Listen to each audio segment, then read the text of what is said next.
यानंतर एक महत्त्वाची बातमी, आपला महापौर झाला पाहिजे हे स्वप्न असेलच आणि देवाच्या मनात असेल तर मुंबईत आपला महापौर बसेल असं वक्तव्य शिवसेना ठाकरे गटाचे प्रमुख उद्धव ठाकरेंनी केलंय। मुंबई महापालिकेतल्या विजयी उमेदवारांशी उद्धव ठाकरेंनी संवाद साधला आणि त्यावेळी पत्रकारांशी संवाद साधताना त्यांनी हे वक्तव्य केलंय। तसंच गद्दारी करणाऱ्यांना मराठी माणूस माफ करणार नाही, आपले 54 नगरसेवक फोडले तरीही आम्ही 65 जागा निवडून आणल्यात असं वक्तव्य सुद्धा उद्धव ठाकरेंनी केलंय। तर वरच्या देवानेच महायुतीचा महापौर करायचा असं ठरवलंय असं उत्तर देवेंद्र फडणवीसांनी दिलंय। यशाचे मानकरी तुम्ही सगळे जण आहात, आम्ही फक्त निमित्त मात्र आहोत। सर्व प्रतिकूल परिस्थितीमध्ये हा जो काही निकाल लागलेला आहे तो नक्कीच अभिमानास्पद आहे।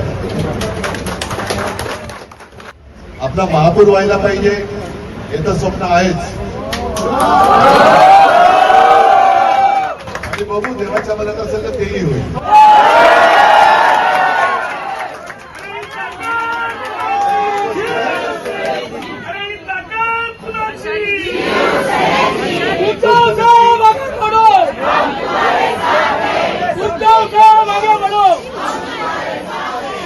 गोष्ट नक्की की आपण तो जरी आपल्याला दाखवू शकलो नाही तरी ज्यांनी गद्दारी करून विजय मिळवलेला आहे तो विजय मुंबई गहाण टाकण्यासाठी त्यांनी मिळवला, आणि हे जे पाप आहे त्या पापाला मुंबईकर मराठी माणूस कधी क्षमा नाही करणार।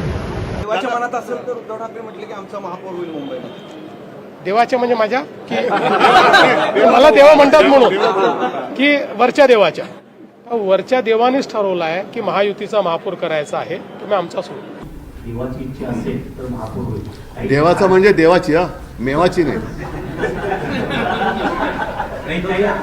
काही वेगळी देवाची इच्छा असेल तर महापौर होईल। देवाचा म्हणजे देवाची, मेवाची नाही।